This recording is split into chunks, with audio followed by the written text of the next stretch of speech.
that pussy. I'ma own that pussy.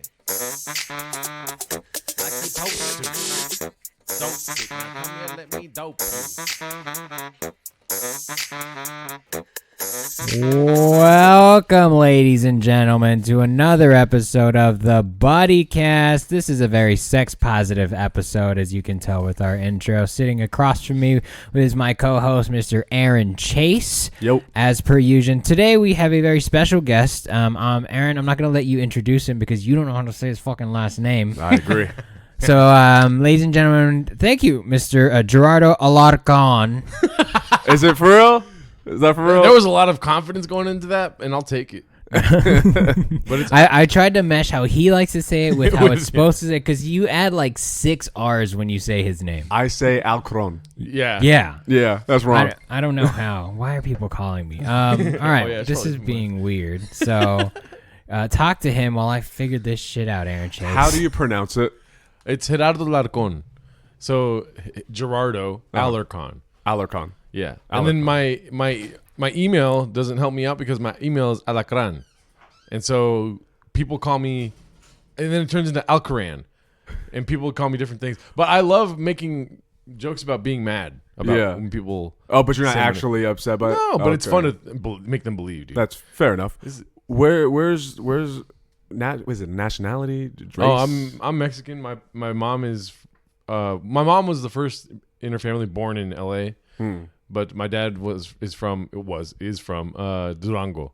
My mom's family's from Guadalajara. You have a very unique family, sir. Oh, hell yeah, dude. You don't even know the half of it, dude. I don't. On both sides of my family, my grandparents, their names are Francisco and Francisca. On both sides. Okay, it's all right. Keep going. I want to learn about your. And I've tried to think of a joke about that, but it's not believable. So it's like I can tell you that that's the truth, and you'll just laugh because you think I'm an idiot thinking that that's funny. Like I wrote that to think it's funny. Yeah, but it's true. Have you always? How long? When did you decide to be a comedian? In 2014. I didn't decide to be a comedian. I don't even know if I am still, but I can't make a living doing comedy yet. Yeah. But I found comedy in 2014 December. What I guess what made you decide to go at it as hard as you go? Because people that do it is kind of like a hobby. Yeah. And it doesn't seem like you do that. It seems like you're I love doing comedy, dude. I fucking just going on stage is what made me do it, and then for some reason I was like itching the neck and trying to get up on stage again. But that's what it turned into. Every day I would try to go, and then I met this fool the third time I did comedy. Me? Yeah. Oh, I was thinking about that today. Is like I think next to Steven Espinosa, I think you're the one that I've known the longest. Well, you knew obviously Cody and all them, Miguel. Yeah, I had just met them though. Cody, I would say, arguably. Miguel, Quentin. Who else was there, dude? I forget. But Kyle Gridley, shout out, rest in peace, homie. I'm just kidding. What the fuck? I love talking shit about Kyle Gridley. My bad. I love Kyle, dude. It's just fun to talk shit. Who's Kyle Gridley? He's hey guys, ranch, huh? That's Kyle. That's Gridley. Kyle. Okay, cool. In a nutshell. Now when you see me, like I know your face from somewhere. And as soon as I hear his voice, Exactly, he starts talking about ranch. Oh, guys, ranch. Yeah, there was a whole thing about ranch, and then I kind of killed the joke. Because Kyle drinks ranch. Yeah. You fucking joking? No. Is he fat? Yes, but yes. Okay. Let's just say yes to all of those questions. No, he's actually not fat anymore, dude. He looks good. I'll I give saw him- him maybe a year or two ago. Yeah, dude. Yeah. He's not that fat anymore, dude. But back in the day, come on now. You went from he's not fat anymore to he's not pudgy. that fat anymore. Yeah, dude. He puts me to shame, dude. I mean, like, I'm fat as fuck compared to Kyle now. So I met you. We met each other your third, you said? Your third week doing third time? Third time. The third day I did comedy. Was your first time at Flappers? Because No, my first time was in Colton at Liam's. Oh, well, see? Everybody goes to Liam. See? It's such it's a weird hotbed of the IE. But it was like the last time they were ever having Liam's when I went. When Rick Rome was still doing all. Rick Rome. Yeah, he was there. He didn't do that at all for my set because I didn't get a laugh. Yeah. That was your first time, though, at Liam's? Yeah. Fuck. That's a weird room to do for your first time. Where was your second time at Liam's, too? Second time was at it was the next day at Las Playas in Fontana at a fucking Mexican restaurant. And How'd that go? I got hammered as fuck, and I did 20 minutes. But it was terrible. I was just doing shit like, you know when you're singing in the shower and you're like, I remember that joke. But and then I remember listening to it after like, I'm going to fucking impress myself right now. And then it was terrible. And then number 3 was Flappers? Flappers, where I tried to do my retardo thing, but it didn't work out. And nobody laughed. But yeah, because my band teacher called me retardo in 5th grade. And it fucking scarred me. I don't know if you can say that now. Retardo? It was, if you get called faggot a lot, you could say faggot. No, that's my thinking. I'm just joking. It was a bad joke. Yeah. F word for gay people. Sorry. F word for gay people. Yeah. It's way easier to say fag. Yeah. That's like, if anyone calls me the N word, I can't say it still. Right? I don't know. You're looking at the wrong dude. Don't look at me when you ask that question. No, I think I'm just trying to make, what is it called? Like empower myself in way too many ways. That's not, you're a minority though. People call me don't you have retarded? To? Yeah, true. But not with retarded and the F word for gay people, you know what I mean? I'm sorry. Retardo word. I like retardo. It rolls off the tongue. Yeah, and if it's your name, you can say it, right? Yeah, I always say I'm thinking about changing my name, and then people are like, Jim Rat Jerry's like a close second to retardo and stuff like that. Fuck. How long have we known each other then? God damn it, dude. 5 years, almost 6 years. That's crazy. Jesus, fuck. Yeah, dude. It's coming to, it's 6 years now. Hey! 2020, 16. Oh, okay. December 3rd was the first time I did comedy. December 3rd of 2014. I don't know the first time. Do you know the first time you did comedy? No idea. God damn it. I know the first time you did comedy. Do you? You did comedy in Hawaii. On April the 2nd. I'm just kidding. Just because you were there. No, I definitely did, but I don't know if that I would count that as doing comedy. I was just going on stage and being funny, like talking to people. I didn't have material. I didn't know that there was timing. I was just trying to perform. So I don't know if that counts. Well, if that defines comedy, I've been doing comedy for like 2 years then, dude. That was not funny until I got sober. Oh, what made you get sober? A girl. And then I just stayed sober. Nice. Yeah, dude. So, yeah, I met a girl at your guys' show and then got sober because she was like, I don't think I can do this if you're like drinking and smoking every time I see you. She's not Mexican. That's just a way to throw off the audience. And, and so I was like, all right, let's fucking do this, dude. And then I thought about all the times that I fucking did drugs and drank. And I was like, dude, the only way I can remember an event in my life is by thinking about like, well, I did do cocaine like 2 weeks before that or whatever, Yeah. And so I realized like everything I was just following, I just wanted to get fucking stoned or drunk. You know what I mean? Right. Using drugs to get normal. Yeah, kind of like I get you. Self-medicate. But then again, it's like I don't need to do that. It's like I was doing drugs and it got out of hand because I was just being a fucking retardo. Thank you. I was being an F. I'm just kidding. No, for real. I obviously didn't last, and I broke up with her, and then we fucking stayed sober. We stayed sober the whole time, and that was the hardest time to stay sober. I mean, I was just fucking sober for like 3 months, crying every day. Is it become harder now during COVID? Like during lockdown, was it hard? No, I mean, because obviously I do a podcast, Josh Gerardo, and we had Steven Moreno on. He's sober without AA. But we had him on at the beginning of the lockdown, basically. And he was talking about like, I mean, dude, if there's any time to fucking relapse, it's now, because you don't want to relapse at the end of fucking quarantine, dog. Then, it's like you go to one kid's party and you're like, I can't take it. You start drinking there. Yeah. But no, I mean, it hasn't been hard. It's been obviously weird. Like I lose my mind when I don't do like AA or if I don't go do comedy. So like I have lost my mind multiple times in quarantine. But when you say lose your mind, what do you mean exactly? I just start doing things I don't want to do. So like I lose my mind like fucking, why am I thinking about this all the time? And then the next day I'll think like, why did I think about that all day yesterday? And then like if you lose your mind, you're not thinking constructively, you're not doing what you want to do. Got you. It sounds like a bunch of invasive thoughts that just hit you. Yeah, and then I indulge them and I start to think about them all the time. Got you. I know the feeling. Yeah. It's like you wonder like, what if I never thought that? Would I be doing something different today? Yeah. I believe that how you do something is how you do everything. Okay, I'm trying to keep up with you. Okay. Yeah. So that's like a Trenta cold brew. So good luck, dude. He's on NOS. Oh no, this is Americano, dude. Ooh, that's even better. That's just shot in water, bro. Wait, can you say that Chinese fortune cookie? Can I try it? I only heard it once. Can I try what he said? I think he said, the way you do something is the way you do everything. Yeah, how you do something is how you do everything. Damn it, I didn't get it. All right, can you elaborate on that?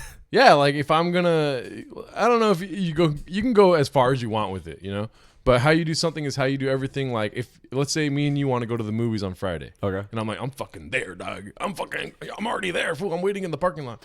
And then like Friday comes around and I'm like, hey dude, I can't make it because this is the It's like how I do something is how I do it. Like me being Aaron Chase in that situation, I'm gonna think like the way that Gerardo does something is the way Gerardo does everything.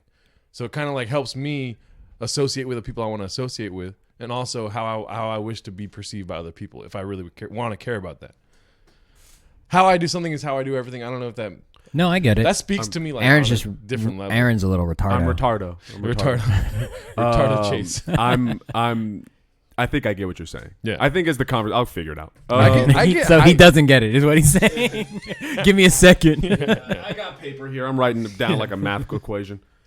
I think it's like a job interview when you go to ask or you show up to a job interview. You show up well dressed because that indicates that you have everything else together. You're going to show up to your interview well dressed. You're going to show up to your interview on time. You're going to show up to work on time. You're going to show up to work well dressed. You're going to show up to an event well dressed and on time. So it extrapolates to everything unless I'm wrong. No, I mean that's that good. Yeah. I would word it as actions speak louder than words. So what you say Sure, you're going to do isn't what you do. It's what you do is what you do. But even like your own internal monologue, it's like I'm gonna allow myself to think this way. That's how I'm gonna think about everything. You know what I mean?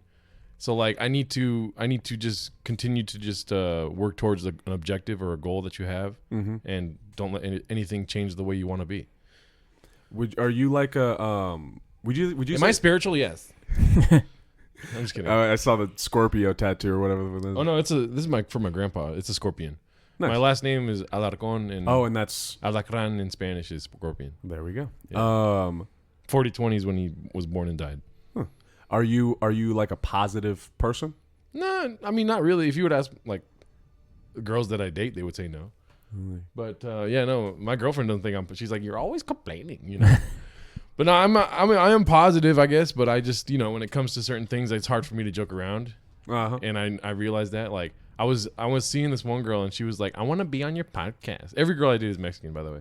She's like, I want to be on your podcast, and I was like, no. I was like, no, you can't do that. She's like, I'm gonna edit it too, and I'm like, what the fuck? No, you can't do that. And then she let me. She kept like tagging me along to this fucking idea that she's gonna do everything, and she was like, I was joking, and I never talked to her again. The end. So she wanted to be your manager. Yeah. And then when you said no, she was like, I was just joking. But in the moment, I was taking it completely seriously, and I was like, there's no fucking way that'll work. I don't know how you think this is funny. Was she serious though? And then when you reject, no, she wasn't serious the whole time. Oh, but I take it serious in my head. I don't know why. There's a lot of little things like that. If I like really care about something, or if I think about something all the time, and people will tell me like a joke, like, "What if you fucking had like a Richard Pryor sample right there?" I'll be like, "That's the most idiotic thing I've ever heard." When they're just trying to say something funny, or if they're even trying to give me some kind of like critique. I could see that, but I guess there's some value in that too, though. You know, wouldn't the world be easier if everything that we said was exactly at face value? Like, what if you put something there? That would be dumb. I don't want to put something there. But that's not how we talk, and it gets things convoluted and miscommunicated. So I think there's a value in being direct and straightforward to that. So there's nothing wrong with it. Yeah, I mean, but you know, pillow talk's not funny when you're fucking direct and straightforward about things. I mean, it can be. It could be, I guess. Yeah, but I'd rather have pillow talk where I'm like, hello, and I'm doing silly voices. Do you find it hard? Because I feel like the heart of comedy is complaining. Do you find it hard to be funny and positive at the same time? Is that kind of like a counterbalance you need to... No, I think that you can make anyone laugh. I don't know if that answers. But I believe in being positive, dude. But I also believe in amping up being upset about something just for somebody else to like kind of like change your mind about it immediately. That's hilarious to me. So if I'm so fucking dead straight on wearing a yellow shirt today, like the world's gonna end if I'm not wearing a yellow shirt, and you're like, but look at this green one, and I'm like, oh, that's really nice. That's hilarious to me. You know what I mean? So like immediate flips are, you know, you're always setting that up if you're fucking super serious about something. That's fair. Yeah. That yeah. Suddenly okay. Yeah. There's no way in the world you're gonna change my mind right now, and then you change your mind right after that. Okay, sorry. I just said it twice. How about you stop being sober now then? No, I'm okay. No, I've obviously I've fucking fantasized about it every day, dude. I wish I could go smoke some weed, but I haven't done it yet. Like I always tell myself, you know, I'll do it tomorrow, but hopefully that I won't do it today. And but I'm telling you, I fantasize about it driving, dude. Like, I want to smoke some weed. If I take a hot shower, I'd never take cold ones. So when I take a shower, like the steam in the shower will make me think about smoke because I'm in like a smoke-filled room, and I'll just start smelling fucking weed, and I'm like I'm turning into the scratching werewolf. your skin off and shit. Yeah, but no, I haven't done it yet. I mean, I love weed. Would you? Is it a struggle? Would you describe it as a struggle, or is it just something you think about all the time? Like you're like, oh, I need to, or is it just like, oh, it's kind of annoying. It keeps coming up. I think it's a struggle to be empathetic to others that are currently abusing their ability to smoke. Stop staring at me. Not you. I was staring at Medusa because she's got a problem, dude. She won't stop talking. You're not supposed to look at Medusa. Oh, really? You turn to stone if you look at Medusa. Oh, shit. Well, I'm rock hard right now. So I know. That side of the table's all up right now. Dude, have you guys ever done that trick where you put a quarter on the table and you tell somebody to try to flip it by hitting the bottom? No. And then they just look like this. Oh, sorry. Definitely going to do that to somebody now. You put a quarter at, especially at like a Denny's or something when the waiter's about to come up and ask for an order. You're just like, I'll take the fucking grand slam. I want to do that and the water bottle trick where you make people look inside. I really want to do that to someone. That causes a mess though, dude. I'll clean it up. I just want to do it. It's totally fine. Or like the bucket one where they hold it with the broom. You seen that shit? I want to do that to someone too. But with a metal bucket just so it's dangerous. Fucking live a little. Yeah, dude. Oh, what were we talking about? I'm sorry. I talked about jacking off. Right? No, we were talking about comedy. And like if you think it's counter, not I don't know the word for it, but I think you get where I'm going. Where it's like you want to be positive, but comedy's for the most part about being negative. But I agree with you as well. It's like you can make anyone laugh. So yeah, if you can make anyone laugh, dude. Also, the '90s was full of just like negative ass comedy, which is fucking hilarious. Like I don't think we'll ever be as funny as people from the '90s for whatever reason. After just watching so many things, Def Jam comedy. Def Jam is hilarious, but like just the attitude you bring to the stage is like so fucking funny in the '90s. Like Chris Rock doing like Bigger and Blacker, or doing what is it? The first one before that. Fuck, what was his first one before? I forget, but just the way he's pissed about everything. That's fucking hilarious, dude. People still do that, though. People still try to emulate that. Yeah. Isn't it weird to see, like, some comics, not even just black comics. I watch fucking Asian comics do basically a Chris Rock impression. It's weird, especially when they're Korean. I don't want to name names, but I'll do it later. You ever be outside the liquor store and you like this customer not allowed here? No, I love doing the voice, but it's not. I'm probably gonna regret it later in life. Why? I mean, I do a lot of voices, so whatever. Yeah, that's I part can of do this you. voice too, motherfucker. Like me and my buddy, because I went to theater school, we used to make a bunch of different voices and give them names. Like the bird is like the black dude that just heard something like he didn't expect to hear, like like whoa. I forget the voice associated, but it's just, and then there's like the fat black guy where he's like, "Hey, motherfucker," and then there's like Carlos that's like, "I just want to go here, senor," whatever. Bunch of different, and then obviously the Asian person didn't have a name. What's your old black dude, Aaron Chase? What's your best? Oh, the bit that I'm actually working on. Is it? I don't know. Yeah. I have this bit that I'm working on the street about the old black, how I'm becoming the old black man, and how I just want to talk about how things were different back in my day. So I see young people and I'm like, "Hey, young blood, okay. All right, young blood. See, you run around with your TikTok, going around with your TikTok. See, back in my day, when your breath stank, you took a TikTok, then your breath didn't stink no more." And that's that's like my old black man. I feel like that's the black dude you run into outside of a boxing gym. Like he no longer can afford to go inside, so it's like, "Okay, I used to come in 15 years ago." Like, whoa. Just let me work out. Damn, dude. Man. Oh, I have a question for you. Go for it. All right. What's been the best part of 2020 for you? Best part of 2020, I got a raise yesterday. That was pretty tight. Oh, nice. Have you been working like the whole time? Nah, for March and April I did not work, but then in May, film became essential, so I started working again in May. Okay.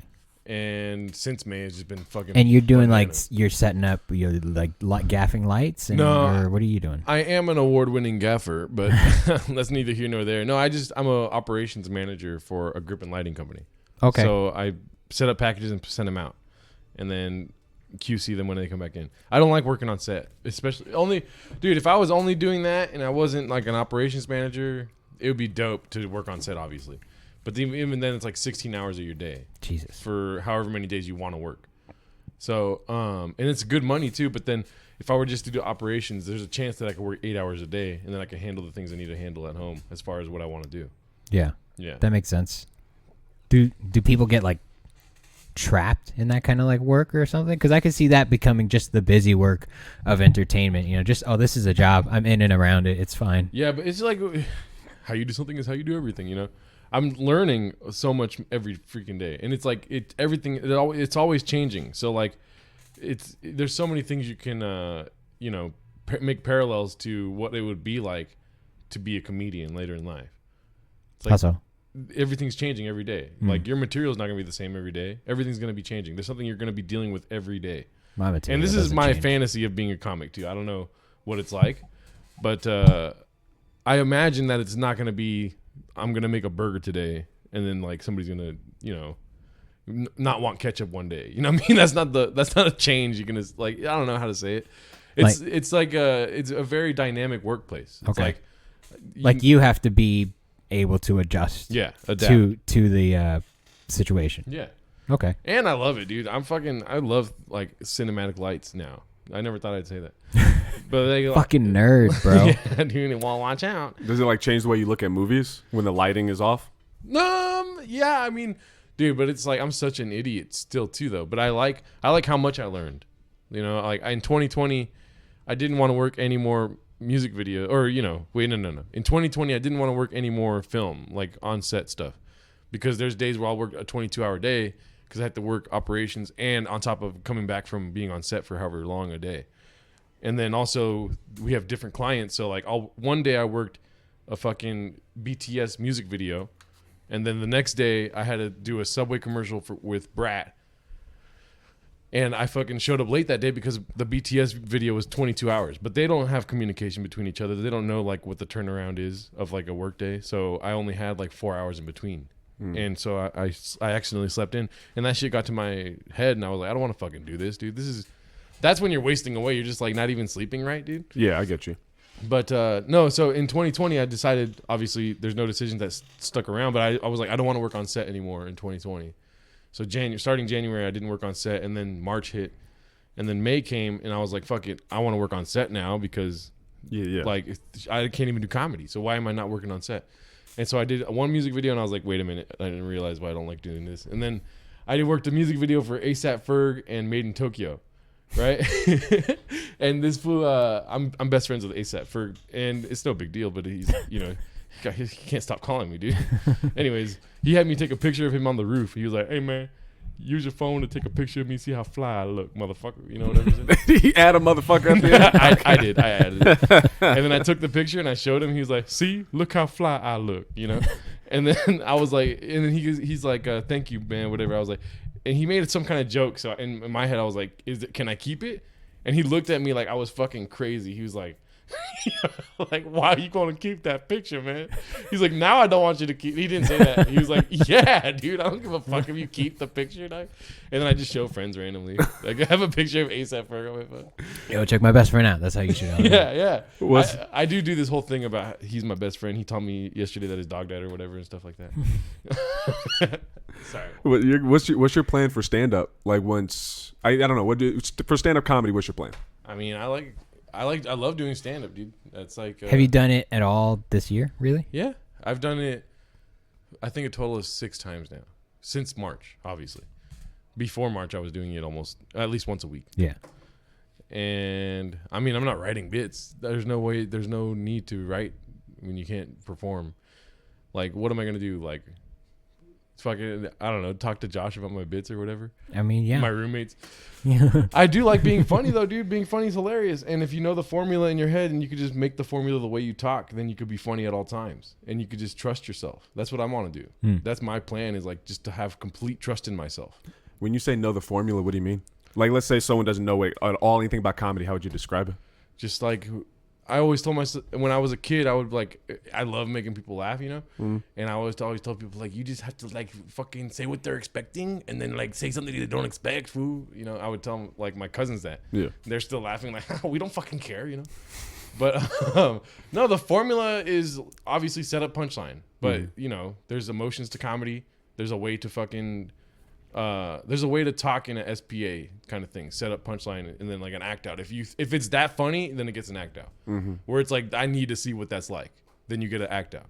And if you're able to talk that way all the fucking time, that's the goal of being a comedian. Mm-hmm. So open mics help you showcase that ability, you know, in my eyes. Mm-hmm. Like I'm able to go on stage and just talk that way.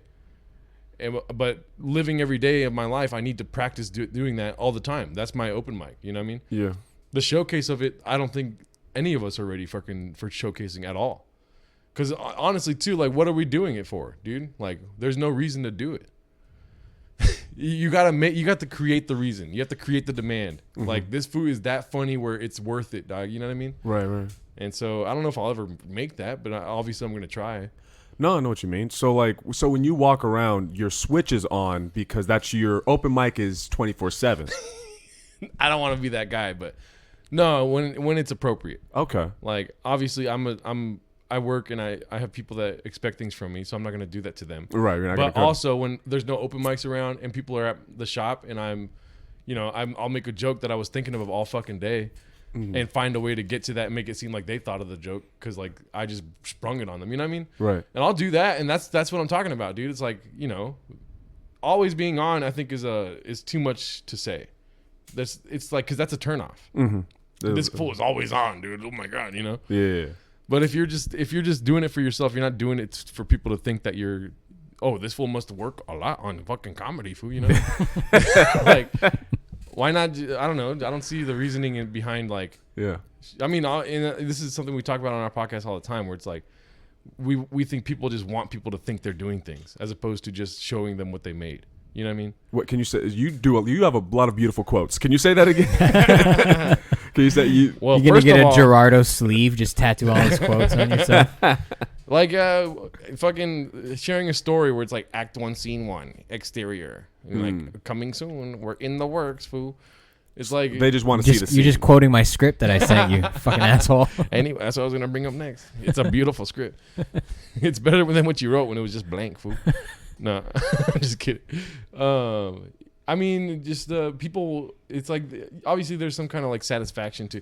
There's this one dude, Julian Fernandez. You know Julian? I know Julian. He Can I pause you and tell you a Kyle Gridley story about Julian? Yeah. So the first time Kyle met me, like I had already been there, I was hanging out with Cody and everyone, and so I was in the circle. Obviously, Kyle came up. It was the first time I met him, and he's like, "Hey man, what's up? Good to see you again." And I was like, "Oh, maybe he's been by Flappers, and I just don't remember." You know, I was fairly new, and so.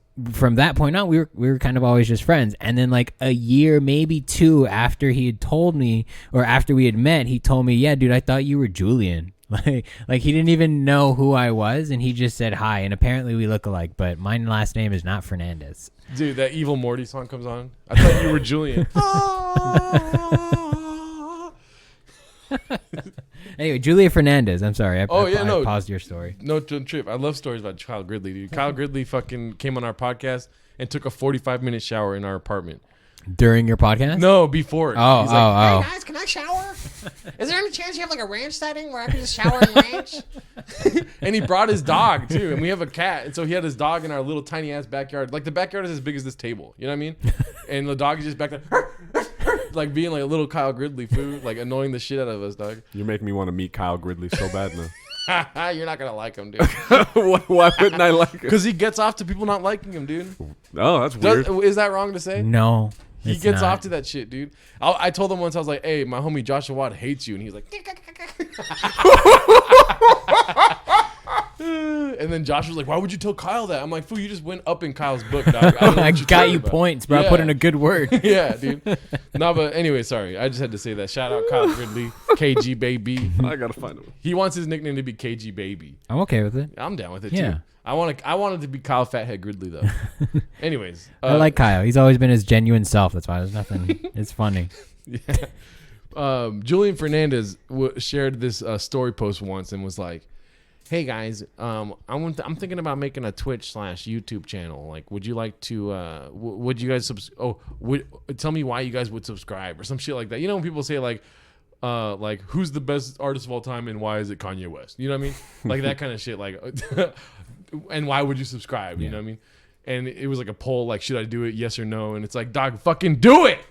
You know what I mean? It's so annoying, dude. Yeah, just We met some. Fuck, I wish I remembered his name, but we met someone who we invited out to feature, and he said something similar. Like, there's two kinds of people that do things, and then the people that talk about doing things. And it's like, just fucking do it. Like, why are you wasting you wasted 5 seconds putting this post up? You could have been 5 seconds closer to having your Twitch stream set up or something. It seems unnecessary. Yeah, man. I mean, it's crazy because also it's like, you know, people sometimes just need to like not be too sad, and I understand that. And like, if that helps you, then dude, that's great. But it's also, I don't know, do you really believe in yourself that you'll do this shit? You know what I mean?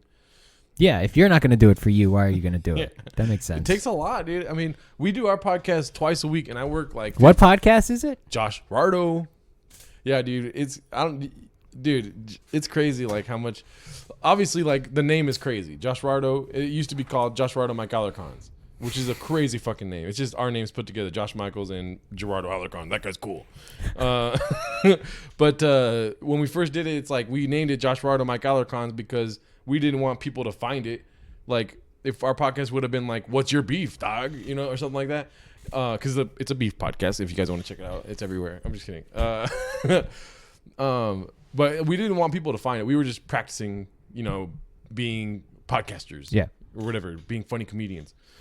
And then as we got better, like, because we did this whole thing before called AA Foo. I have a joke about I didn't know AA existed. I thought it was a cholo trying not to get tickled. Like, AA Foo's get the fuck off me, you know what I mean? And so like we started a podcast called AA Foo because we both are sober and we wanted to act like we're in an AA meeting. And like, you know, we had a whole opening where it's like, hi, my name is Gerardo and I'm dope as fuck, instead of saying alcoholic, you know, whatever. Anyways, we did like 3 of those and they were like cringy. And we filmed it. We wanted to do so much. We wanted to do a sketch per episode of shit, whatever, right? And so we were like, dude, we suck at this shit. Obviously, Josh is really good. I suck at this shit. And I wanted to get better.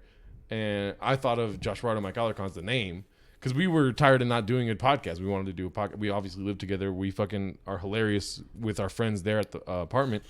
So we wanted to somehow have a venue to do that shit and make it our own. You know what I mean? So we did Josh Rardo Mike Alarcon's thinking like, if that's the name, nobody's going to find it. If they're looking for a sobriety podcast, they're going to find AA Foo and immediately hate these two dudes that are, you know what I mean? Like, instead of like developing, I guess, some sort of knowledge of podcasting. I did a podcast way back in the day called Jose and Pedro Cut the Steak before I even became a comedian.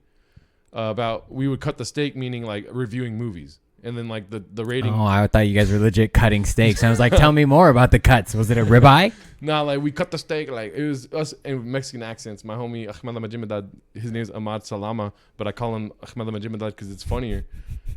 Me and him did this where I was Jose and I was Pedro and he was Jose, and we would review the movie and then we would give it a star rating. But our star rating at the end was the size of somebody's chest. So if it was a bad movie, we'd be like, that was a hairy man chest, fool, you know, whatever. Or like, that was a good movie, that's double D's on me, you know, whatever. We're like, obviously, I wasn't a comedian yet, but. So this is before even like Flappers and La Playas and dude, Liam's. And then when I got fired from that job I was working, I tried to do comedy because my mom told me to go try, or my mom told me to go talk to this one fool, Mel Austin. You guys know Mel Austin? I know the name. Yeah. Oh, yeah. I've known you for a while. But I went to go talk to that fool, and he took me to an open mic that night. Like the day after I got fired. And then I haven't turned back, fool. No, and so Josh Rardo Mike Alarcon's, I wanted to get better at fucking podcasting. Got better. We eventually moved to like doing a video of the podcast with cell phones. And then when quarantine hit, I kind of put a lot of money into getting like an HD setup of a podcast and then doing the best that we can do on our level, homie. And so, yeah, I mean, it's all something that people can do, dude. You know what I mean? And I don't know how to say it other than everyone could do that shit, dude. Like, I mean, I agree. I mean, we're fucking this bumfuck setup of garage band stuff and stuff we do the open mic with. Like, it's a pretty low barrier. Like, you can do it. If you want to do it, you can do it. Like, there's no stopping. You can take your phone, put it in the middle of a table, and be a podcaster. Yeah. You know, what I didn't see from, any of you guys was, should I make a podcast? And that shit's fucking annoying. Just... Yeah, I mean, I've done plenty of that. I can only speak from a place of experience, and I've been the guy that took a picture of a script that I'm writing. You know what I mean? When I was in theater school, you know, maybe it was on Facebook, like a different platform or whatever. And maybe the people that follow me now didn't follow me then, but I used to share my music all the time, and it was terribly sad fucking music, dude. And I love music, and I'm sure I showed you before because I when I start showing people my music, I can't stop. You know what I mean? Because I'm like passionate about music. I've been playing it my whole life. What do you play? I play guitar, drums, bass, guitar. In that order though, like guitars at the top. No, I mean I love drumming. So like I drummed like for 6 years with homies of mine from high school, and I learned guitar more after I stopped playing with those fools. They got married and we stopped jamming together. Fucking I know, fool. Sluts taking your friends, dude. Yeah. Rude. But I've always tried to be funny though too. Like the voice I do, like this fucking voice like that, like I would always do that around my cousins and shit.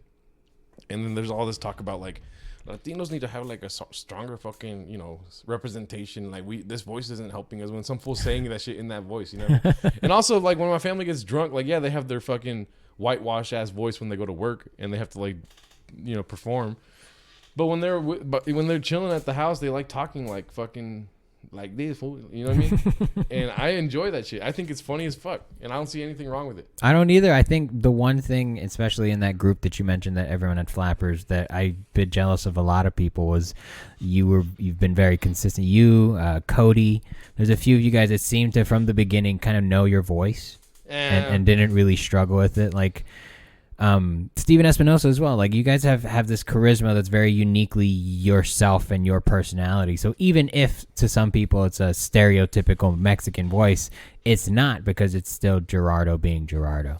Yeah, so I feel there's nothing wrong with but it. Finding a voice is always going to be a difficult. I think that's everyone's journey. I would like to sound like this, Do it from now on, starting From right now now, on, yes. just forever. Yes, welcome back to the Buddycast. I'm Gerardo Alarcon. You sound like your name's Chasen, bro. Jason? Chasen. Oh, Jason. Even worse. Like you're from San Diego. Yeah, welcome back to La Jolla, California.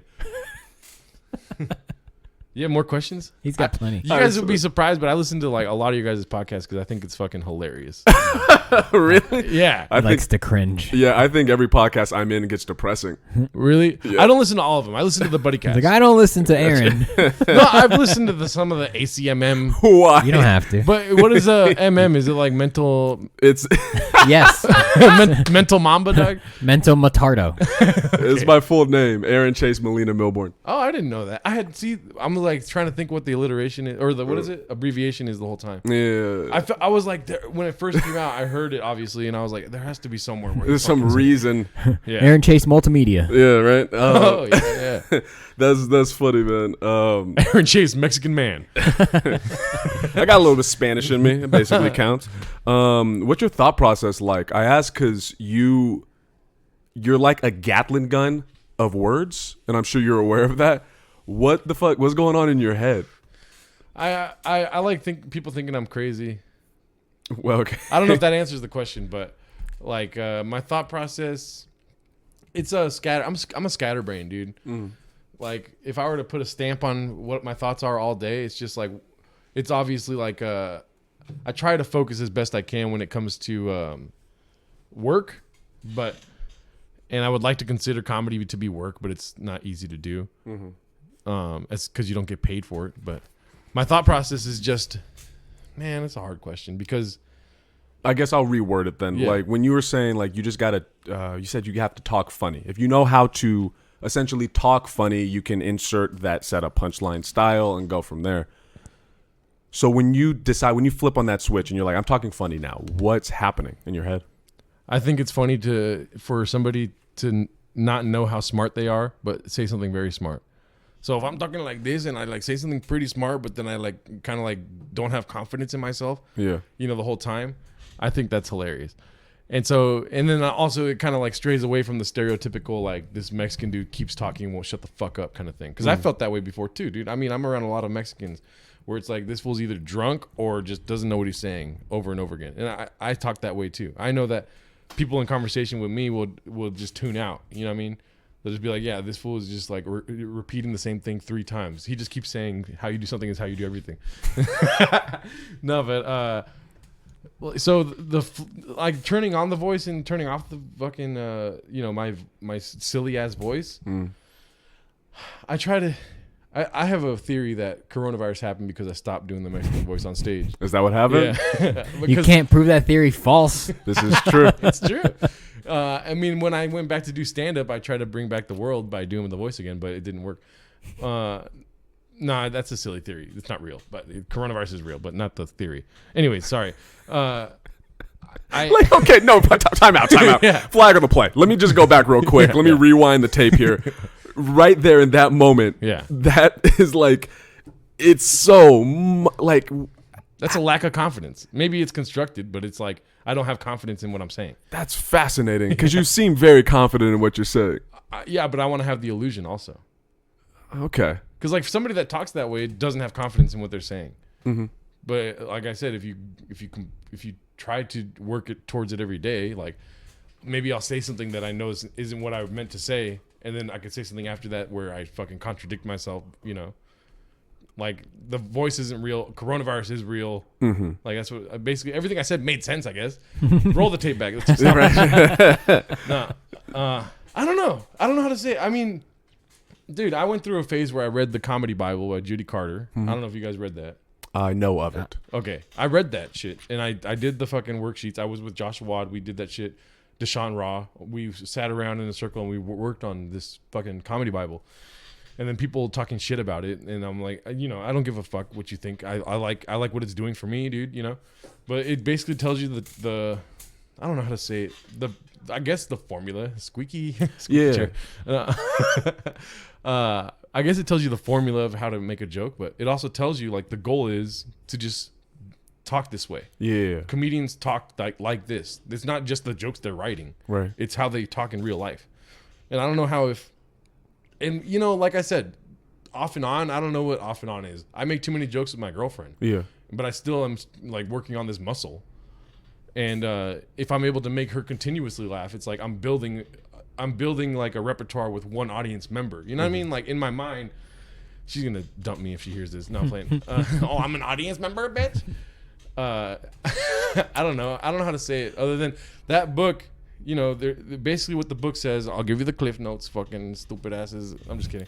Not you guys. I'm talking about the audience. No, I need it. Clearly, you've heard my material. I need. What do you got? Well, there's weird, hard, scary, stupid. Every joke starts with weird, hard, scary, stupid. And so you look for things that are weird. You look for things that are difficult. You look for things that are scary, or you look for stupid things. Mm-hmm. And I try to define all of my jokes. Maybe the jokes that I do showcase on stage, I look for that root feeling, because then the whole voice can be driven through that. Like if it's stupid, like I can't believe this shit. You know. Mm-hmm. If it's weird, well, what about this? You know. If it's scary, like, oh, fuck, you know, scary is hard. I don't like doing scary, but Mexicans don't get scared this way. And then hard is like, fuck, like you're pissed. Like, it's fucking hard, dude. So, like, the book, it tells you, write all your jokes, like, it's hard to date, right? It's scary to date, you know, white women. It's weird dating Asians, you know what I mean? Yeah. Like, putting that formula together, and then the turn is the punchline, obviously. And then the tags, the act out comes, the tags come, that they could be tags to your act out or more punchlines that you have afterwards, but they always have to end on the funniest one. Mm-hmm. That's just the formula of what it is. SPAT, whatever. It's funny, man. Like you spatulas. That's what it stood for. This whole let's time. not get started on the ALUA or whatever. How do you spell spatula? I don't know how to. ULA. Oh yes, at ULA. Yeah, the flippy thing. It's fascinating because like you have this very clear formula, but because your brain is so spastic, it masks the formula, so you don't see it when it's happening. Goal. It's fascinating. You don't like. I mean, I don't know what the best way is to put it. Well, like a businessman or a politician, they don't want you to know that they're fucking you. You know what I mean? Yeah. But they're gonna do their best to make it seem like they're helping you when their goal is to fuck you.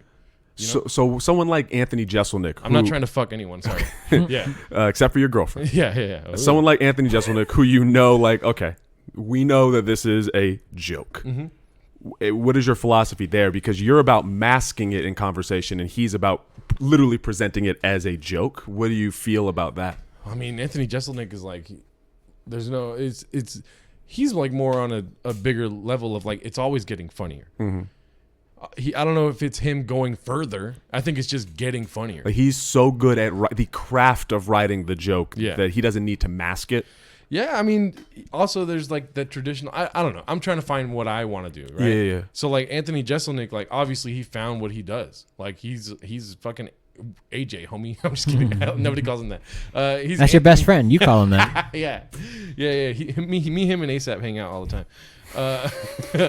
I try to move on from conversation whenever I say that shit.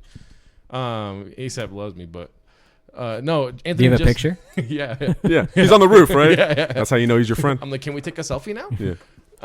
No, but AJ, I don't know. I've talked about this before. I'm trying to figure out what I said before because obviously, like, yeah, he's got that formula, but it's also it's the belief in whatever you're saying. Like he believes the setup, and then he makes you believe the setup. Very confident in it. Yeah, if you saw a lot of Anthony Jeselnik before, you'd be like, well, watch this part, dude. This is when it gets funny, you know, obviously. But when you first saw it, like, take yourself back to that first time you saw it because there's a hook there, you know what I mean? There's something that grabs you, and you always watch, like, the next special, you know? Like, that hook is him believing in what he's telling the audience. And then the flip is always ridiculous and drastic, but it's hilarious, you know? And it's always there, too. Like, if you were to sit and look at this setup for 10 years, you would eventually find that one fucking turn that he did. But he's just able to find it way faster. What is and in less words. Yes. What is your favorite and least favorite part of your comedic style? I just think I'm annoying. That's your least favorite part or your favorite part? No, that's obviously the least favorite. I don't know. Was Kyle? Kyle seems like he'd love that shit. No, I mean, I'm annoying. I know that, and that's the one thing that bugs me. I'll ask my friends sometimes, like, am I being annoying, guys? My favorite part of my comic style, I think, is just I think, like I said before, just like sharing what I've been around my whole life, like the silliness, and without telling people there's like a dead end story. You know what I mean? If I'm telling them like this one time my grandpa did this shit, dude, that shit was so funny. It's like, all right, where do we go from there? Instead, I could tell them something in a way like that can end up being like, I can't believe that shit. Like telling you that my grandparents are both named Francisca. Yeah, is ridiculous. You know. I obviously, like I said, I think I said it on the podcast, but you can't make that funny. It's just like it just is. Nobody believes it. Yeah. You know, it's like, why would you write that food? Like, why would you make that up, dog? How are you able to tap into that silliness? Have you always been? Yeah, I've always been a silly guy. Like, I remember in 5th grade, or no. In 5th grade, I got called retardo. In 8th grade. And then it all started there. Yeah, I mean, I went to school with a bunch of white people, so they don't like me, dog. Yeah. Like, I had a couple of friends like Chris Garcia, Gabe Gomez, Anthony Lombardo, some Italian fool that just looked like a stoner his whole life. You know what I mean? That I fucked with those fools in school. I didn't talk to them after the fact, but in 8th grade, sorry, I don't know why I said that. But in 8th grade, in Mr. Bocanegra's class, almost at the N-word, in Mr. Bocanegra's class, he put on Casablanca, right? And this is just like how I was in school, right? I didn't want to fucking watch Casablanca, fool. Because it's not cool to do. I'm like, oh, let's be cool, guys. You know, science is cool. Why are we watching this? You know. Wait, you watch Casablanca in science class? That's fucking stupid. Yeah. Because I was in for 8th grade, the advanced math and science class. But I would always just try to get in those shits because I thought it'd be funny, like, to do that. Anyways, more on that later, food. But he puts on Casablanca, and there was this part I remember just like being over it, dog. I was just like, what the fuck are we watching Casablanca for right now, dude? And then so Humphrey Bogart said something, and I just started fake crying. I was like, you know, and I got sent to the principals and got sent home that day for fake crying in class. He didn't even bother telling you to be quiet. He was like, all right, you're out. Bro, well, that's what I'm saying. So that's the straw that broke the camel's back. It's like this fool fake cried. Then the principal's probably like, he just fake cried, that's all? But it's like, yeah, fool, this fool also did this, and that. You know what I mean? Like, it goes down the line. It's like, this fool needs to get sent home. I need to make an example of this before it becomes normal behavior. How is that a punishment, do you think, for teachers? Like, clearly you didn't want to be there. The punishment would be to keep you there. Well, but they're like, leave. My parents find out. Did your parents get mad? Yeah, did they light your ass up? Yeah, dude, every fucking time. My parents wouldn't like me to be out, like, at all. I would have to be home. So I loved going to school. I didn't want to go home. So it is kind of in a way a punishment for me. And I'm getting all these last food. Look at me, dog. You know what I mean? Yeah, that's true. So I loved being a silly clown in school. And I never took school seriously, unfortunately. It is what it is. But I mean, don't you kind of love what you're doing now, though? Yeah. But obviously, there's things that I wish I wouldn't have done, like on the way. I guess, but now you're here, and now you've learned from those experiences. Like, how different do you think your life would have been? What would you have focused on instead if you stayed in school and stayed diligent? Like, sounds boring. He would have ended up like me, depressed and angry. I never know. You never know, dude. I mean, obviously, I was the way I am for a reason. Like, is free will real? I'm not gonna start the conversation. I think I've loved music, dude. And that was like the one thing I forced my mom to let me do. I was like, I'll fucking do anything to learn how to play guitar. And like, no, mijo, I'm gonna go to these classes, whatever, right? I'm gonna go to these classes. I was younger, but I forced her to let me find a way to pay for these fucking stupid ass classes at Highline Music in Rancho. And so I went to like 3 classes, and in the first class they give you a lot of paperwork, dog. Like so much, like just like homework or just sheets to fill out. No, sheets of like music. Oh, okay. And so like I went to 3 of the classes and I learned basically nothing. I just basically watched this white dude solo for like an hour. Seriously. You paid a cover charge to watch his solo? Yeah. He would just be like, and then you'll be able to do this. And then, all right, that's the end of the class, homie. But because I didn't know how to play, but he gave me like the basics, and then my uncle Pancho showed me how to play like some like more different ways of playing guitar, like tremolo guitar, stupid shit, like some fucking, obviously it was all like Spanish type music, and they gave me like a Spanish guitar. I fucking used it for a long while, gave it back to him, whatever. I've had a lot of guitars, but like I've always known that I wanted to do that. I don't know how to say it other than like I never felt that way about science food. Right. Or I never felt that way about English. I love theater. I would ditch class to go to the theater room and just like hang out with Mr. Kramer. He didn't give a fuck. He was about to retire. He looked like Santa Claus. That's what the whole joke on. Sounds like a theater teacher, just like, Dad, you guys have an hour and a half. Do what you want to do. Yeah, dude. And then I would go to his class or Randy Short's class. Randy Short's was like the younger theater teacher that was going to take over when Kramer left. And he would show me Led Zeppelin videos. And I didn't know what Led Zeppelin was, dude. And when I was that old, I was like... That's where you learn how to play guitar. No, drums. Oh. John Bonham, dude. Like, he's like... I remember he told me one day, he's like, this is what it's like to take cocaine and play drums. And then he showed me Moby Dick. And it's just John Bonham like... And like, I don't know, things like that stick out to me. I don't know what you asked. That's just like the shit that sticks out to me. I never felt that way about some formula I learned in math class. I love history, dude. I applied to school to be a history major, dude. And then I changed it at the last minute to theater. But I applied to UCR for history, got denied. I applied to Cal Poly Pomona for history, got accepted, switched my major to theater. And then why history? Like, let's say you stayed on that path. What was the plan? Exactly. I don't know. You didn't have one? You were just like, history teacher. Like, I loved Mr. Line. Mr. Line was the reason why I wanted to be a history teacher. Mr. Line would always teach us about conspiracy theories, but he was hilarious. And my son, imagine. Now, my brother is 16 now, and he has Mr. Line. And I'm like, fool, ask him about me, dog. I know he knows me, you know? What if he doesn't? He doesn't remember. He doesn't. But it's also because Zoom. Like, you can't have a one-on-one with a teacher, dude. He got him the 1 year we have coronavirus. But I told him, I was like, watch out, fool. When you hit World War II, he's going to start throwing conspiracies at you like crazy. That was my favorite part, dude. Because I was in AP U.S. History. Like, AP Associated Press. What does AP stand for? Advanced placement. No. I don't deserve it, dude. I did not deserve it. I took AP History, AP Gov, AP Econ, and I was in regular World History. But I knew when I went to World History, I was like, I fucking love history, dude. And I mean, to this day, like, my girlfriend's obsessed with Hitler because she loves history. But I'm like, food, there was other historical figures, dog. You don't have to. No, there wasn't. Yeah, in her mind, she's like, she says he was a great speaker, and I'm like, there's other great speakers. You're like, but I mean, come on, like, you don't speak German. Like, what do you? That's like how you about justify the. Come on, though. This is a real thing, too. Genocide, bro. Yeah, but you know, come on. She's like, he was just manipulated. He took these, like, he wanted to stop farting, so he took pills, and they'd put drugs in him, and so if you wouldn't have taken those pills, he would be a great leader or whatever. I mean, there is some truth to that, but. I think is there? Yeah, he wanted to stop farting, so he started taking pills. That's crazy.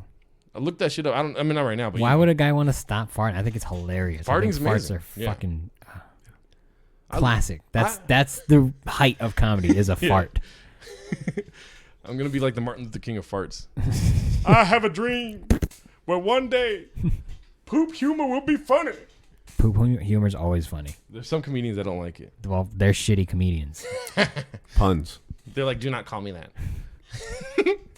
Sorry. Do you ready for the next one? Yes. Do you have a 5-year plan for stand-up? No. Okay. I do have like a. I think like you got to keep your ear to the streets, dog. No. Okay, Dre. Barbecues every day. I think for stand up, I mean, what can you plan right now, dude? I feel like I would love to do stand up, dude. I mean, I want to continue to build a base of fans, whether it's through the podcast or whatever. I want to do my podcast live everywhere. I mean, that's 2020 right now, you know? So right now, the kind of the career dream has pivoted from stand-up to podcasting? In 2020. I mean, dude, I'm a crack fiend for stand-up, dude. Yeah. And I make decisions that I shouldn't make just so I can get on stage. Like, I would drive the grip truck to an open mic, park it outside, go inside, and then leave. Yeah. You know what I mean? Because I wouldn't have made it if I went to get my car first. But obviously, that's not my stuff. You know what I mean? That I have with me. I don't know, but that to me is like, you know, like I would do that shit for weed. I would do that shit for drinking, cocaine, all that shit, you know? So I find it the same way as like an addiction. Like, yeah, when it comes back, I know what I'm going to want to do. I want to do.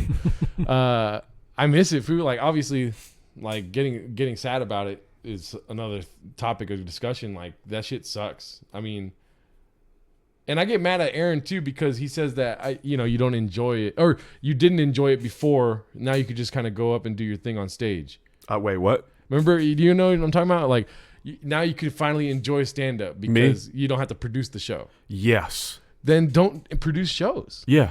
Yeah.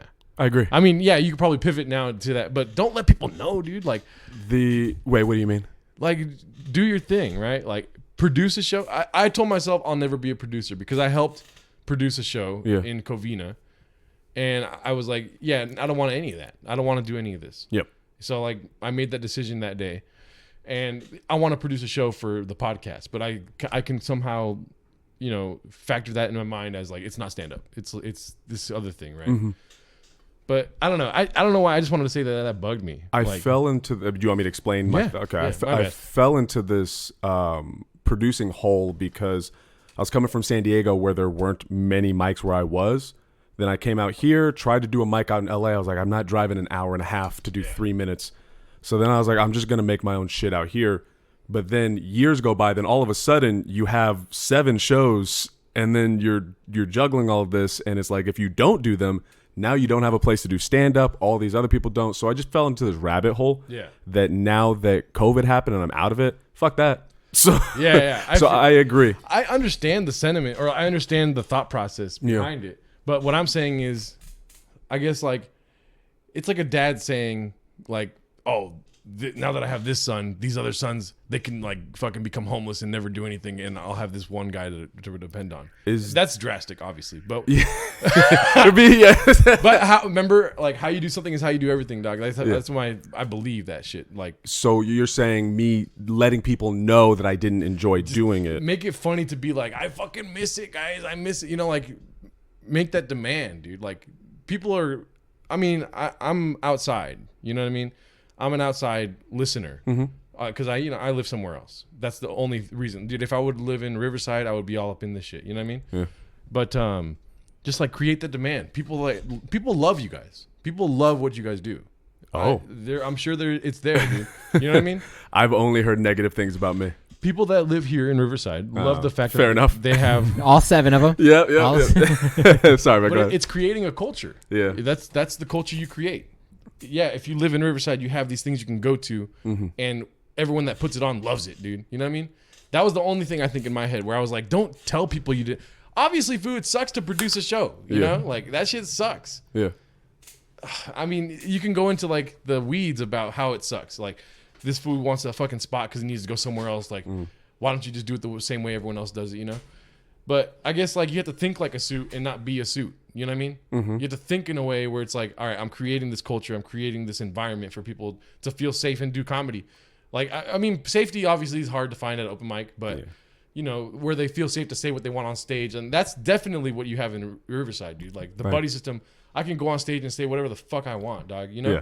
And I get away with shit that I won't get away with anywhere else. Like even at an open mic level, fool, like people are going to try to fucking tell me some shit. They stop you from saying stuff you want to say? I mean, like, even if it's a mistake. If I say transsexual instead of transgender. Yeah, well, it's comedy. You let them say what... Yeah. But We're on the same page. people coming up to me after and being like, what the fuck was that, dog? Instead of just living in the room for the minute and allow me to calibrate, come back, and put it out again, you know? Yeah. No, I mean, it's your art form. Exactly. And like, in terms of making a safe space in the sense that you can say whatever the fuck you want, I definitely agree with that. As far as I think it was the negative feelings I have about it are just, it's partly external, partly internal that I've worked on a lot. And like, I'm just happier and calmer now. I feel it. And yeah, no, I in terms of letting people know, I can see why that would be negative. I can see why people would take that the wrong way.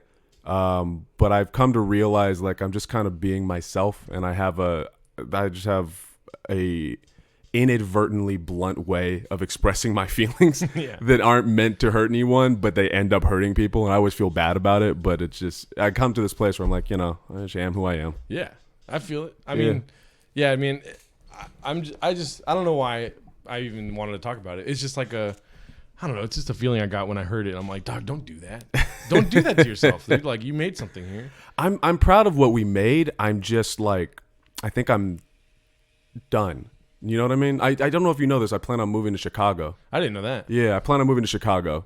Shit. So I don't know what's going to happen. George and Will are competent enough people to make this keep running, even if I'm not physically here. Yeah. So we'll play by ear. But what I want to do is not run shows anymore. I want to just be a comic, and I've been so happy just being a comic. Yeah, that's the kind of thing I decided. Yeah. Way back when.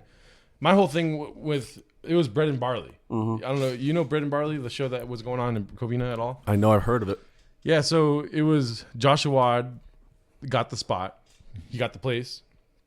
I was hanging out with Joshua Wad at the time. We were doing the Comedy Bible, that whole 9, whatever. Mm-hmm. And it was a place where we can do comedy. And my whole picture of what would be perfect at this level, granted, is if there was a place I can go to every week, like let's say me, you, and George, we're the only comics every week at a place doing 15 minutes, right? That's my idea, and like I find that to be amazing. I wasn't trying to put that forward at Bread and Barley, but I did want to do at least like 5 minutes every week, and maybe make it different every time, whatever. Just create that, I don't know, culture. It's about culture too. It's like when you're focusing on producing or whatever. I don't know. I'm not a producer, but that's my idea of what it would be, right? Mm-hmm. So what happened was just like he started trying to book LA comics and like these bigger comics and shit, and I was like, I don't want any part of. I don't play the game, dog. Like I don't want to. People that make more money than us benefit from us playing this game. Yeah. Like, right. So like I just want to try to create something different. I don't want to do the same thing everyone else is doing, dog. That doesn't like get me on, like turn me on rather. Yeah, get on. Yeah, turn. I don't get off to that. Yeah, get off. So you can get off and get turned on, but you can't. I don't get that. Get on and turn. You can. I mean, when I'm on, I'm turned on, dog. There you go. You know what I mean? I'm not on all the time, baby. Yeah. Get off. Like, did we get off track and get really horny all of a sudden? Like, I don't know. Like, where did get off come from, dude? I don't know. Maybe a woman. No, maybe when you come and then the girl's still going, you're like, no, get off. Like it feels. Maybe that's the pull out game though. We're figuring. When you're really passionate, you don't pull out, dog. when you're in the throes of passion, when you feel like you're in Titanic, get off. Like maybe get that cum off my face or something. I'm just kidding. Sorry, gross. But yeah, with the culture, I know like the. I don't want to sound like a hipster punk rock underground about it, but yeah, there's so many people who are way further than us. We need to do something to bolster us all up, and that was the thought process behind it. And do you remember Ace Gillian? Yeah. Okay, I remember when I first started these mics, he came around me and he was like, "Hey, bro, this is a cool thing you're doing. Just letting you know, people are gonna hate you." And I was like, what do you mean? He's like, they're going to really hate you. And I was like, oh, no, people will understand. I have a beautiful heart and I love comedy. And I was mistaken. People were very angry, apparently. And like I went on, Danny Frank's podcast Yeah. because apparently people were mad when I said I wanted to build a monopoly in Riverside.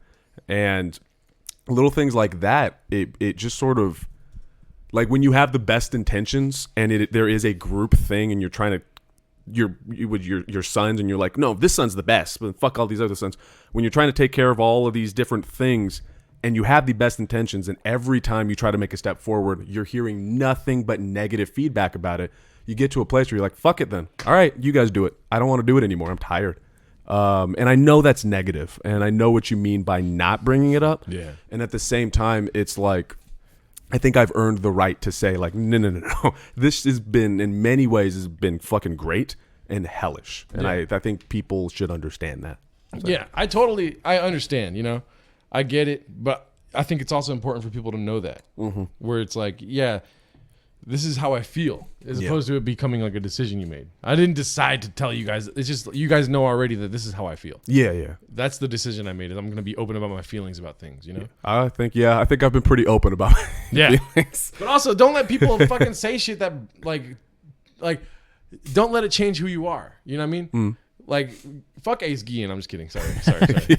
No. I haven't heard. I hope he's okay. Oh, really? Yeah, I haven't heard from him in so long. I should message him. I never talk to him. I don't mean fuck him. I just say fuck people all the time, and I get blocked on Instagram and shit. But it's all good. Like the same shit happened to Carlos Escobar, dude. What happened? He fucking blocked us on Instagram because we said fuck him on the podcast. Oh, isn't it? We're like, fuck Carlos Escobar. I don't know. I don't know why. When you do the voice, as soon as you start doing the voice, I'm like, oh, I shouldn't take this too seriously. Yeah, I mean, because you're doing the voice. Yeah, and if it's a comedy podcast, dude, it's like everything's. Yeah, everything's a fair game. joke. Yeah, it's a joke. I get it. How did you meet Josh? I met Josh through comedy. I met him at the Flappers. Not at the time that I met George. I think Josh started comedy later. That maybe he came to Flappers later. He started at Chatterbox, or whatever. But I met him through Flappers. We hated each other. Like, I know for a fact when we first met each other. He ran a mic at Wings. And I remember telling him one day outside, I signed up first. Like, I'm always like on something, like I'm about to go do this, about to go do that, whatever. So I went there mad early, signed up first. And I remember he put up his homies, like he put up the Pipe Boys first. I don't know if you guys know who the Pipe Boys, Vince, Lewis, and Daniel. And I didn't know who they were either at the time, but I remember sitting there like, and you know, this is my face, or I'm just like ready to go on stage, and he's like, and on deck is Lewis, but up now is Vince, and I was like, what the fuck, dog? I came here mad early to sign up first, homie. So I went outside and I sat down. I was drinking beers or whatever, and he came outside and he was like, hey, what's the matter, dude? And I was like, dog, I know there's a circle, you know, and I would like to be in that fucking circle, dog, you know? He's like, I don't know what you're talking about. This is a circle. What do you mean? Like, I'm a square guy, you know? Stupid. I don't know. I forget the conversation, but I remember that conversation being like, you know, kind of like tense. And honestly, like all of our conversations have been the same way. Like we both know we want to do something. And obviously, like we have great conversations too, but it's very objective, like the way we speak to each other now. Anyways, long story short, that to me was like the first time I ever really sat down, had a one-on-one with Josh, and it was not in a good light, where it was like, dog, what the fuck, put me up right now. I'm trying to go somewhere right now. And maybe I was trying to go smoke weed somewhere, something stupid, you know what I mean? Because I wasn't sober at the time. And that's how everything was. So, anyways, I got sober. I broke up with the girl that I met at your guys' place. Your place? I was at your house? Yeah. Sober? I relapsed a little bit. And then, like, 2 months later, I fucking finally decided to come out to this area, Covina, whatever, because I was living in Glendale at the time. And so, I went to Bread and Barley, and I was like, yo, dude, I was talking to Josh. I was like, oh, I heard you stopped drinking for a little while. And he was like, yeah, but I had a couple glasses of wine last night, you know, whatever. Obviously, like, fucking alcoholic, you know what I mean? Obviously an alcoholic. He has problems. It's so bad to say that. But, you know, I could tell, like, he was struggling with something. Anyways, I do my shit on stage. We all do the show, whatever. And afterwards, I was like, yo, dog, do you need a ride home? He's like, yeah, I need a ride home. So I drove him home. And we stayed up till like 4 a.m. talking about sobriety. And I told him, like, dog, I will come back here tomorrow at 11 and we'll go to a AA meeting. And so we did that. I took him to an AA meeting. He's like, I didn't drink at all, dude. You know, all happy about it. And then he got sober from that day forward. I think his sobriety date is February 11th or some shit like that. Like right after that? Yeah, that day. Like that next day after the Bread and Barley show. So it sounds like you guys kind of bonded through sobriety. Yeah, I mean that's safe to say. And then I always would come over every other day or whatever because I was living in Glendale and I would work out of Ontario, so it was like on the way, and it was like right there, Claremont.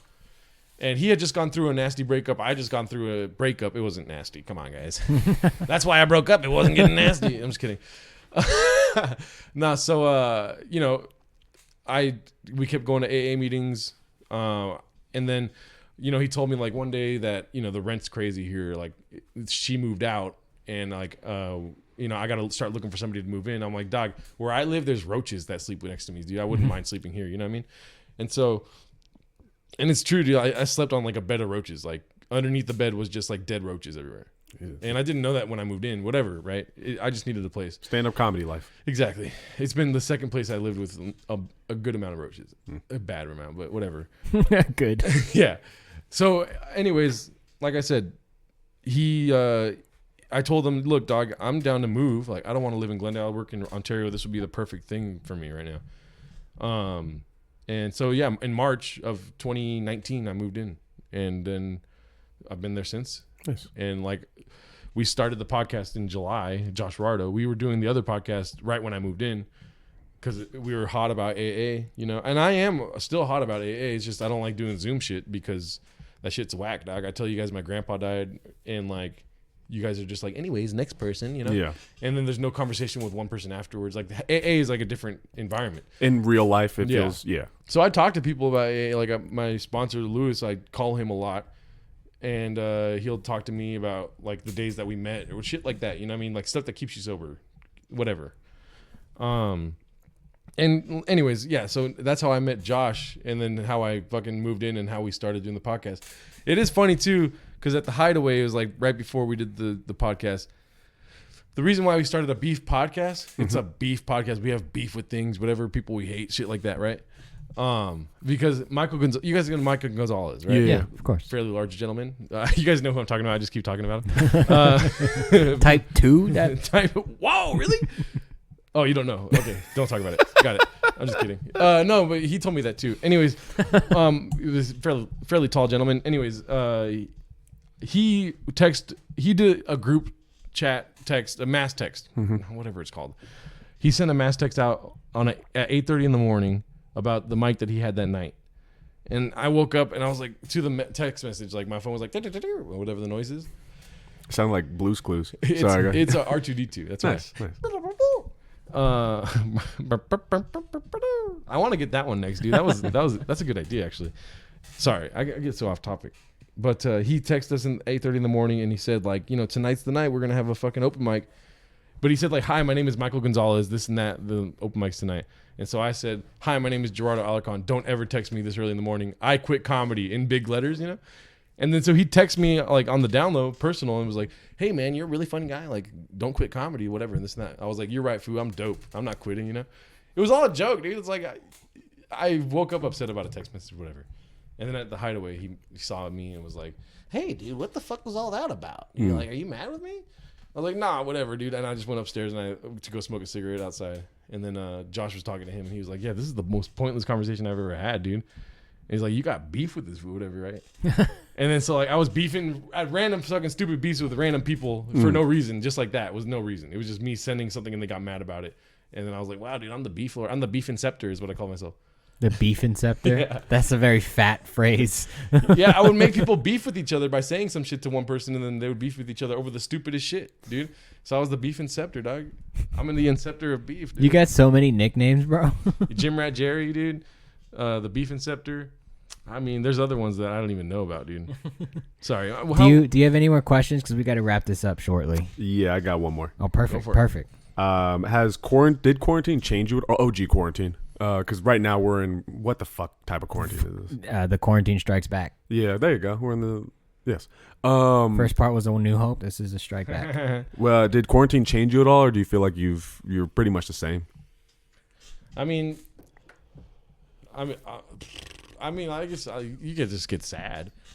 No, Still, I mean, I'm me, but sad. Naturally, you get sad. I mean, work changed.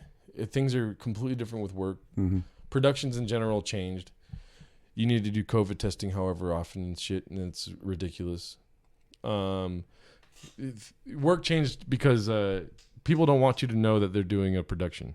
So like, I'll find out about a job Monday tomorrow night. You know what I mean? So they try to throw so many smoke and mirrors out just to be like, all right, it is happening tomorrow. Just instead of like letting us know on the down low, you need to have this ready. So things are very last minute. Like yesterday, I started at 8:30 in the morning and had to have a turnaround of 4 jobs by 2:30. So that's just like unloading lights from one thing to put on lights to another thing. Basically, long story short. So that sucks, and that kind of makes me sad. Like I don't know. Having to work by myself at times, I get fucking sad as shit. And I get over that. I get my rhythm going. I listen to the Buddycast whenever you guys drop a Buddycast episode. I don't listen to like the other ones. That's fine. I'm honest. No, like I listen to one Game Boys, but I don't. I have this whole video game thing ever since quarantine where I just don't play video games. That's fair. It's for healthy, probably. Yeah, I mean, I played the shit out of Warzone. I was gonna say War Criminals. Like, well, that's a good name for a game. No, I should play the shit out of Warzone. War Criminals a good band name. Yeah, dude, that too. Yeah. Oh, you guys play drums? I played the shit out of Warzone when it first happened, the whole quarantine thing, and then for a month I was just like not sleeping and playing Warzone. I would sleep every 2 days, and then like sleep a lot, obviously, and then because I wasn't working, so I was just like all this energy was going to nothing, you know. Yeah.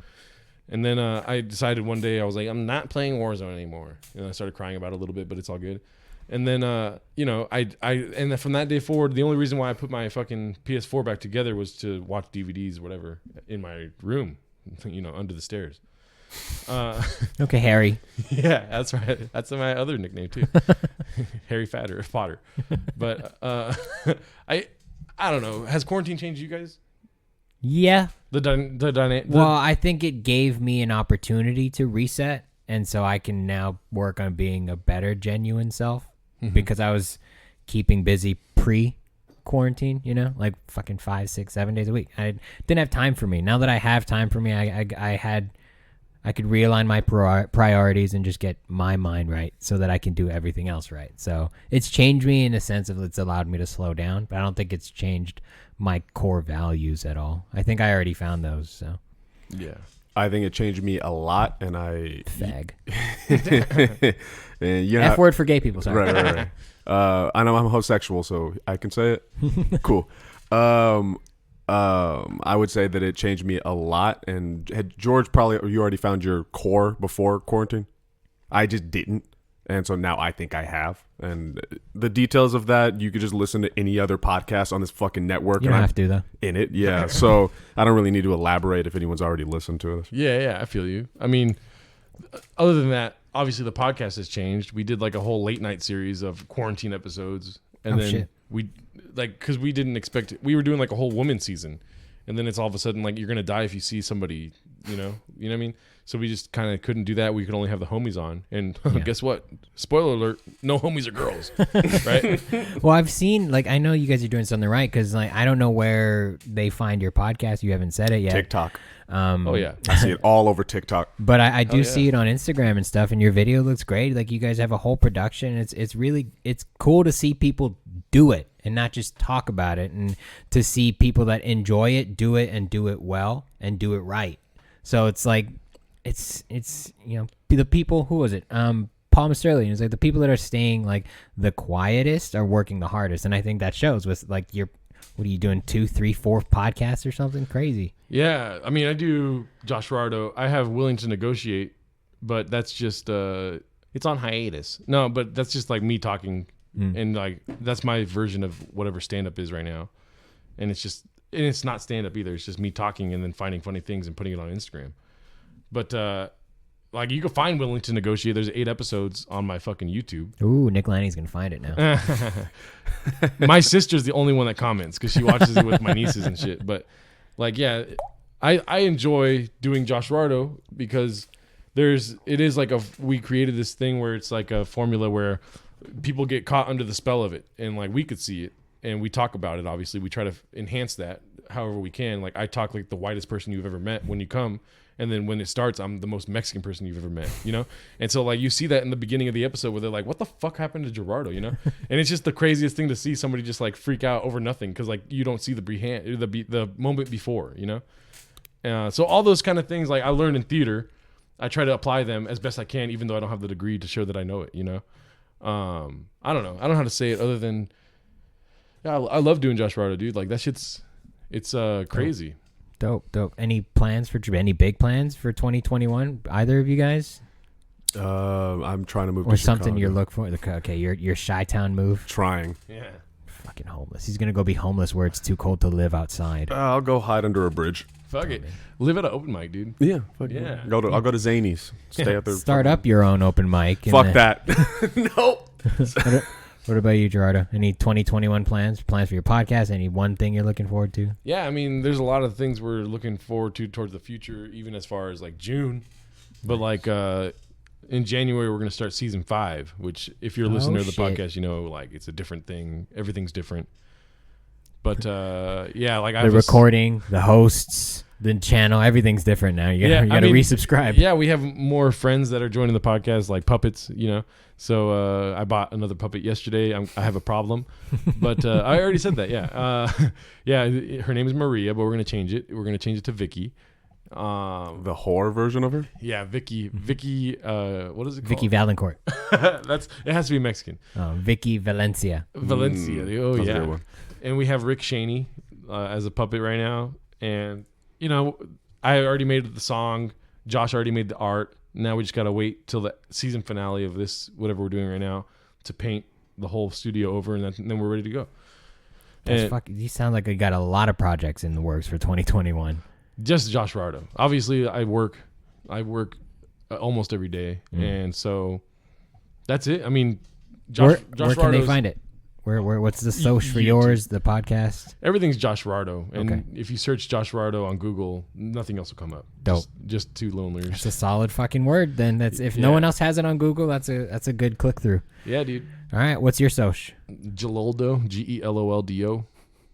And for yourself, what are you there, Mr. Dreads? Aaron Chase 91. All right, guys. Thanks for listening. Thank you, Gerardo, for being here. We are at the Buddy System Co. For everything else, you know where to go. Fuck y'all. And that's it from us at La Jolla, California. Have a good night.